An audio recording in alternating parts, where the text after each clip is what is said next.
As you guys know, I've been working on the stories about Jimmernam. And so far, I've been working on bits and pieces, and I plan to put it all together sometime soon. The beginning of that story starts with Gonzo, who was a podcast network. And part of that story is a lawsuit that made TMZ. And while I have all the memories I need, basically, I don't really have a guide, and I'm not so great at outlining what I'm going to say. But I got lucky because I started getting timestamps and clips. People were telling me that somebody who was there who really sounds knowledgeable has been talking about this lawsuit. Matter of fact, this guy was named in the actual lawsuit, and I remembered that. So I thought this would help me out a lot if I just kind of used his commentary and did my own commentary on it to add things if needed to make it fair use. I'm sure this will really help me out a lot too because, I wasn't named in it or anything. I just remember what happened. And maybe there's some things I don't remember. I guess we'll see. So the funny thing is he donated a shit ton of money through his wife's PayPal account. I think the total was like 10 grand or some shit like that. This motherfucker, this Jeff Henson motherfucker gave me $8,000 in the span of 2 months. And then he tried to do, I want to pull this up. It would be fun on a future stream. I'm not going to bore you guys by trying to find it now, but I literally have the entire phone call with a PayPal representative where I have to show her footage of a show where this guy, Jeff, was donating like $100 donation after $100 donation to get this guy, Monotone Matt, to do wacky stuff like drink his own urine or do weird stuff, get in his underwear. I had to show a PayPal representative, a female, by the way, footage of this guy in his underwear and go, look, see, he donates $100 to have his message show up on the screen. That's how this works. I had probably put through like over $200,000 through PayPal, and they made, I think 3% on every transaction. So I made them a lot of money. I had a business account that was very highly ranked. So instead of having to go through each case by case to try and fight these chargebacks, because he was trying to charge all the 8 grand back, she went, here's what I'm going to do for you. I'm just going to close out all of the cases. So she just, all of them in my favor. So I got to keep this motherfucker's 8 grand. This is the guy whose identity they ended up stealing, but they did a bunch of other shit to him first. Just like here when they paid him to drink his own piss. And by the way, that's not all that happened. And here, Wush is willing to do it too. They were all trying to collect up these whack packers from the Stern Show, and anybody who called more than 2 or 3 times would get a show on one of those networks. And most of these people just didn't know any better. They didn't really realize they were being taken advantage of. They thought that it was just fine. Go get a bowl. I just told you I don't have a cup. I don't have a bowl. I don't think so. Here, wait. Let me go see. Wait, you know what? I think I would drink it for $100. That's your own piss. I would do it for $100 too. Yeah. How big is the whole bottle? Is full? That bottle that he's holding? And he has to drink all of it, or just like taste it like a sip, a gulp? You have Just a to. gulp. Just a gulp. Wait, how much? And then after he created Gonzo Podcast, he tried doing chargebacks on all of the fucking donations. And no joke, I had to call PayPal, and I had like a really good reputation with PayPal because I had made them like a lot of money through fees. So I had like it was called Premier account or something. And I had to literally show the support rep videos of Monotone Matt in his underwear drinking his own piss. And show the woman, look, see, he donated $100 for this guy to drink his own pee, and you see his message appear at the top. That's what he's paying for. And the woman was like, oh, I have this all recorded, by the way. She's like, oh, that's so funny. It's so interesting. Like, yeah, I see. You fulfilled the promise. And she said, here's what I'm going to do for you. I'm going to close all of the cases in your favor. So I got to keep this guy's $10,000. And then he went to fucking prison, and he's still there. He's still there until 2030. Yeah, I never took the $20,000 check. That's when I realized things were like shady, and I called him out on a show I said, this guy's a fucking criminal. He sued me for defamation. So what he basically did, he used the lawsuit as a legal way to dox me, like my name and my address, and then attach lies. Because you can make up a lawsuit and say whatever the fuck you want in it. So he wrote this whole paragraph about Pod Trash saying, oh, he said he was going to give Matt 70% of donations, and then he was sending Matt drugs across the border, and it's like all of it was lies. That whole fucking network started because I called this guy out as a criminal. Otherwise, he would have been laundering his money through Pod Trash. I would probably be in jail right now or prison if I accepted that check. It started because they figured out they could use it to launder the money, not because of you. I'm sure they got the idea of how to take advantage of people who didn't know what was going on, though, from you. I used to listen to audio from Pod Trash when my friend was given a show there early on, but I only listened to his show. I do know, and I have an email from way back of him telling me that you thought they were shady from the beginning, at the very beginning. So the 10 grand you knew was stolen money, or the 8 grand, but still you didn't report it then. He's offering $50 to $100 a show to on Bleach just to make fun of Jimmernam. I don't know. blame him. You know? I know. It was blood money, man.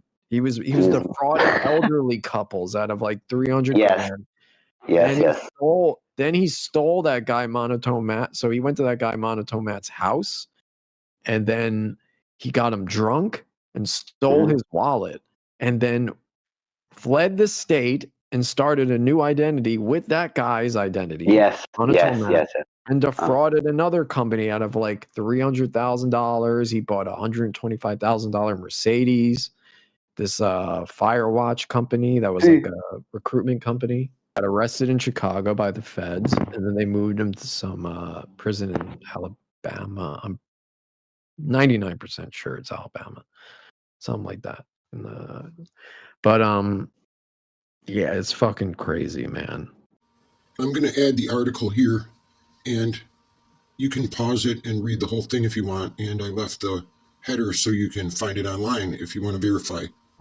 It gives all the dates which come into play soon. And here we're getting some of the story right, at least. And yeah, I'm surprised they didn't kill me. They sent private investigators after me. They like put out my social security number. They had people following me. They had people showing up to where I lived. They sued me on top of that. There was a lot of shit. I just remember they slashed Jimmernam's tires allegedly, and they also sent a guy in a chicken suit to his telegram. Apartment. The chicken telegram. Jimmernam's mad at me is because when this shit was going down, he wanted me to team up with him. And I saw what he was doing, and he was like doxing this guy's children. And I'm like, well, like the guy's a piece of shit, but his children have nothing to do with it. And his wife is a victim too, because he married this woman to simply use her bank accounts to launder his money through. The truth is that they were already doxing his family by then, and there were Twitter accounts with his ex-wife's name, picture, and their kids, photos of where they lived, everything. And the address and the phone numbers were on there. One of those accounts is still there in existence, but I don't plan to show it, obviously. That's why the PayPal money was coming through his wife's PayPal. Jimmernam's response was be like, I'm going to dox your kids and put your kids' names out. I was like, no offense, man. I'm going to handle it the way I'm going to handle it. I'm going to prove that I'm not defaming him by pulling up his criminal history and showing that it's all true. I was really surprised to hear him acting like showing something on a stream is proving something to a judge for a lawsuit. I'm sure the judge was a big fan. Now we're going to go over the actual lawsuit and the dismissal by the judge. And I plan to show how and why it got dismissed as well. But let's listen to more. The first step was me showing it wasn't defamation because everything I said was true. He was in a masonry. What is it called when you're a mason? What's the thing called when you're a mason? The thing you go to on Bleach? You know what I'm talking about? The Masonic Lounge. Yeah, the Masonic Lounge. And he had a whole incident with them where they kicked him out because they found out he was a felon, and he hid his criminal history from them as well. So all of that shit, I exposed all of it. And then ultimately what ended the defamation lawsuit was sending him to fucking prison. He was hiding out, ducking a warrant for his arrest on a campsite in Chicago. He's saying they found him in Chicago, but here it says he was arrested in Indianapolis, November of 2019, the end of November. And I want to reiterate that the case was dismissed on July 3rd of 2018, not even the same year. And I'm going to show the case. Just bear with me. And all I'll say is that he was cheating on his wife with a woman, that woman, Crystal. And Jimmernam wanted to fight them fire with fire. Like, and I said, you know what's going to happen, man? They're just going to do it back to you. Even worse is they have more money, more resources. And because I denied to team up with him, then like a week later, he's like, Wush is a fucking fag, pussy, fuck Wush. And then he hated me from then. I took a break. I stopped doing shows for like 5 years. Then 7 years later, this motherfucker mentions me and then claims that I learned how to podcast from him. The actual story he was telling was not about teaching any fucking buddy how to podcast. He was talking about how he was supposed to get paid for helping them with their tech. And there was another guy who's there with them who was also helping. That's all. And he said your name by accident, but you had to make everything about yourself. Look, a self-important baby. And I wanted to be him. And it's like, dude, it was like kind of cosmic coincidence where I was thinking about coming back. And then someone, I think it might have been Andy or someone said, hey, Jimmernam's live right now and he's talking about you. What really happened, if you had tried to pay attention, was that he said your name. But I knew the story, and I was in chat that night saying that he was talking about somebody else. It wasn't you. Seems like you had to make it about yourself, though. And when you went up there, you couldn't just have a conversation about how you both got fucked over by these thugs. Instead, you went nuts and acted like a big baby having a temper tantrum. I told you that in a comment, and you deleted it. He wasn't even talking about you. You were irrelevant then, and you kind of still are.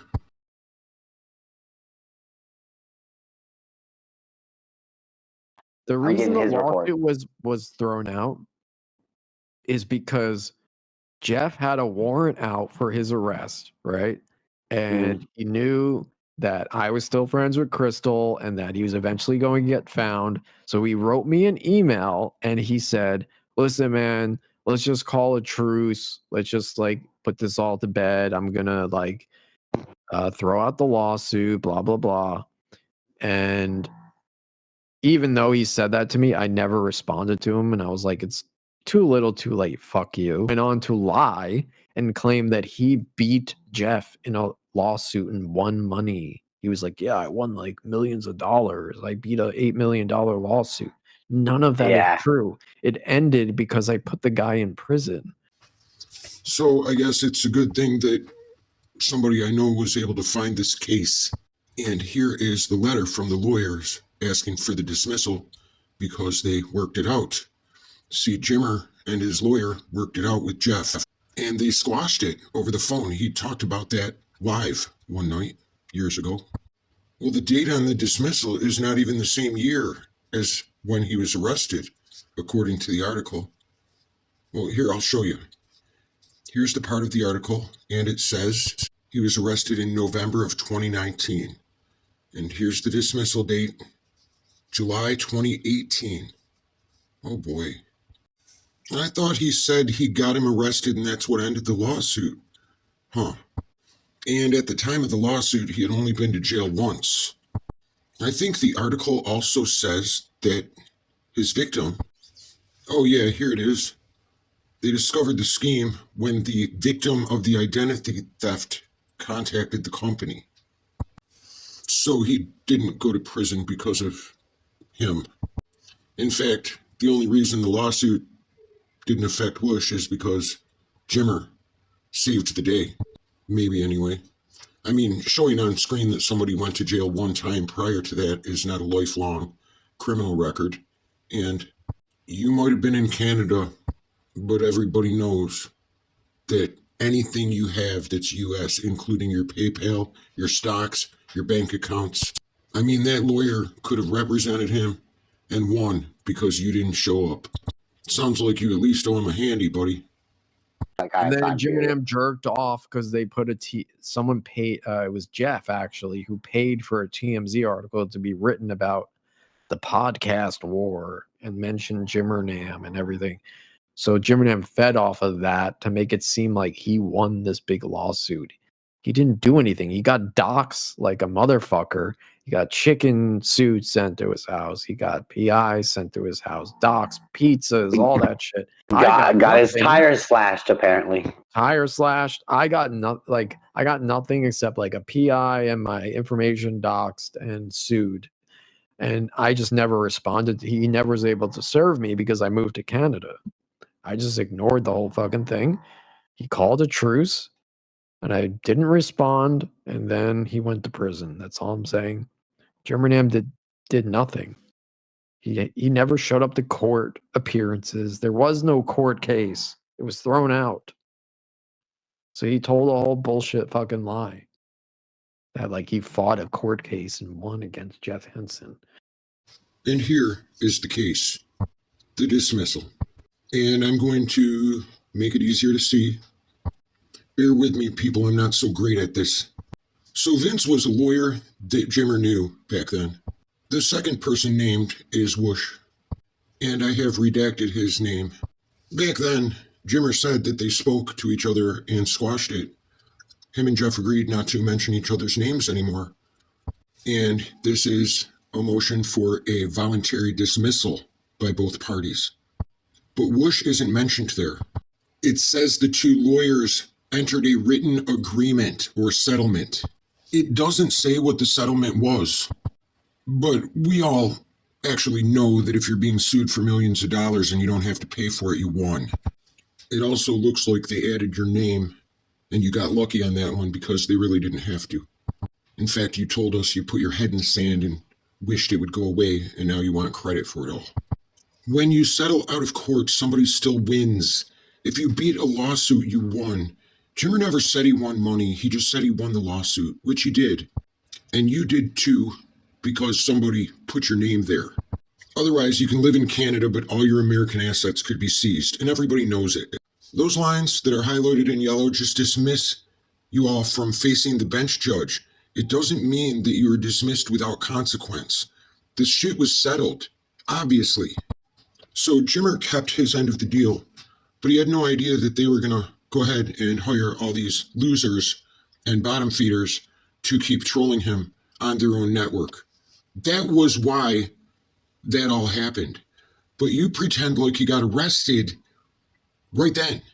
But he didn't get arrested right then after the lawsuit. You didn't get him arrested. He went on to continue to pay people to take over all the shit he was already doing. Now, I have a little message for Wush, and that is that I was easy on you this time, even though you're really dumb. But I was easy on you because this video is going to go in the Jimmer playlist, but it's going in the one that says Wush too. The one where I made a little fun of you and you got salty about it. And you've been riding my dick ever since. This has been so entertaining for me that I just sat back and let you keep doing it because it just got better and better. So now I'm going to goof on you a little bit more after this.